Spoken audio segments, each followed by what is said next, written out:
ആരാണ് നമ്മുടെ രാമനെന്നോ? സതി, എന്റെ ശ്രീരാമൻ ആരാണെന്ന് എങ്ങനെ പറയാനാണ്? രാമന്റെ കഥ ആനന്ദകരമാണ്. ആ ഗുണം അനന്തമാണ്.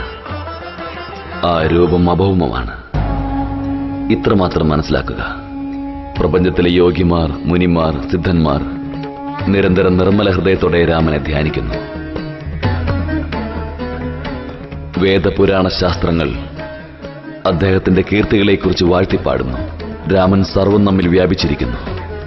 സമസ്ത ബ്രഹ്മാണ്ടത്തിന്റെ സ്വാമി, മായാമയൻ ഭഗവാൻ ശ്രീരാമനെ ധ്യാനിക്കുന്നു. സതി, അദ്ദേഹം മറ്റാരുമല്ല, പ്രപഞ്ചത്തിന്റെ ദുഃഖം നീക്കുവാനായി മനുഷ്യരൂപിയായി അവതാരമെടുത്തിരിക്കുന്ന ഭഗവാൻ വിഷ്ണു തന്നെയാണത്.